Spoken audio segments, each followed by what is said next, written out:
Danny the Dragon by Russell Punter. Read by HGMaguire. On the edge of some deep dark woods, beside a tiny village, lived a bright green dragon named Danny. Some dragons are scary, but not Danny. Each morning he wandered down the village to greet his friends as they stopped in the market. Everyone was used to seeing the friendly dragon around the place, so they didn't bat an eyelid.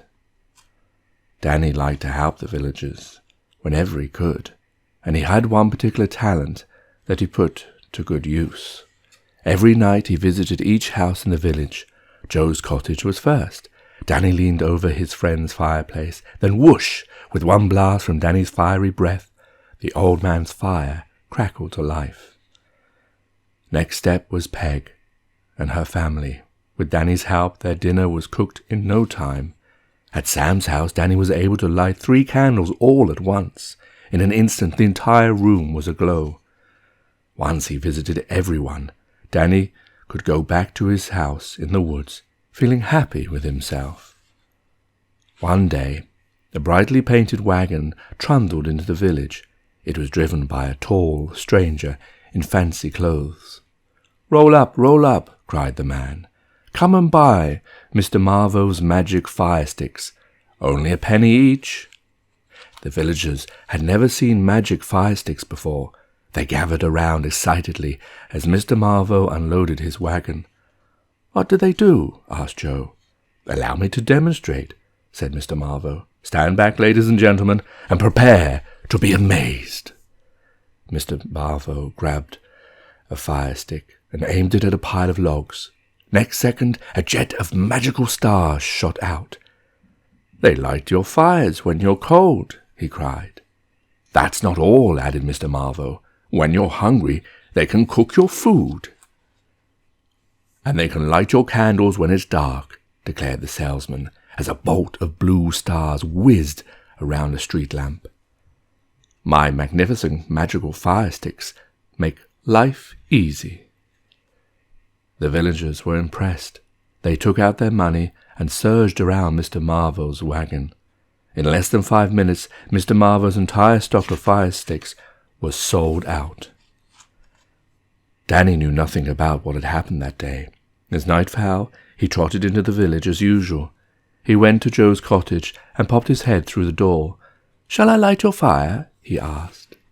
No thanks, Danny, replied the old man.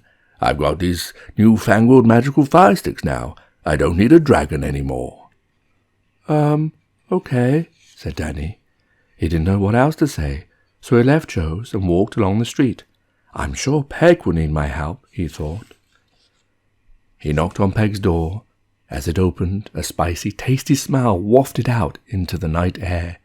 Evening, Peg, said Danny. Shall I cook your supper? Not tonight, thanks, Danny, replied Peg. The sausages are already cooked, and the wild boar is on its way. Magical fire sticks again, sighed Danny, as he left Peg to her meal. Oh, well, perhaps Sam still needs me. He plodded up to Sam's house and gently rattled the door handle. I don't suppose you have any candles that need lighting, Sam? Asked Danny, as his old friend appeared. Sam's reply came as no surprise. Sorry, Danny, he said. This magic fire stick did the job tonight. Why not try one of the other villagers? Someone's bound to need your help. But it was the same story at every house. Everybody had Mr. Marvell's magic fire sticks. Nobody needed Danny's fire-breathing skills. No one wants me any more, sniffled Danny sadly as he slowly headed home. Maybe I won't bother to visit the village again, he thought to himself. He trundled back to his tumble-down home in the woods and tried not to cry. Meanwhile, on the other side of the village, a band of robbers were passing by. That looks a likely spot for rich pickings, smirked Knuckles, their leader. They noticed a wisp of smoke coming from the chimneys. Look, somewhere to warm our freezing bones, said Toothy. They saw the bright light streaming through the windows. "And plenty of candles to brighten up our gloomy hideout," said Stinker. "Then they smell sizzling sausages. And lots of yummy grub for our rumbling tummies," sighed Nosy. "What are we waiting for?" cried Knuckles. "Charge!" The gang raced down the hill and stormed into the village.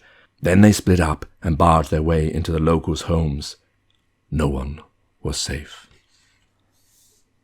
"Step aside, Grandpa," cried Knuckles, pushing Joe away from his fire. "We need this more than you," chuckled Nosy, warming his hands. "You big bullies," croaked Joe. "Grubs up," yelled Toothy as he shoved Peg's family away from their supper. "Time you all went on a diet," laughed Stinker.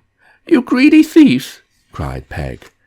"Keep your pooch out of the way," shouted Wrinkly, as Tubbs stuffed Sam's candles into a sack.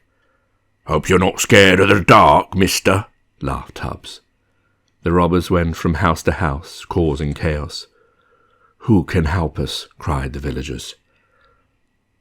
"Yikes, not me," squeaked Mr. Marvel pathetically, and he ran out of the village as fast as he could. In the woods, Danny woke with a start. He heard the cries of the villagers in the distance. "Somebody help!" they called desperately. "Save us from the robbers!" Quick as a flash, Danny thundered into the village. He soon spotted the thieves with their plunder. "Hee, chortled Toothy. "That was a good night's work." Danny rushed up to Toothy and Wrinkly. Before they knew what was happening, he set their beards alight. "Dragon!" yelled Toothy as his filthy beard went up in flames. Danny let out a stream of fire, and Tubbs and Nosy found their toes toasted. "Help!" wailed Tubbs as his shoe burst into flames in front of him. Stinker and Knuckles made a run for it, but Danny was too quick for them. He took a deep breath and blasted their bottoms. The gang sprinted out of the village into a cloud of smoke. "Don't let the dragon get us!" they pleaded.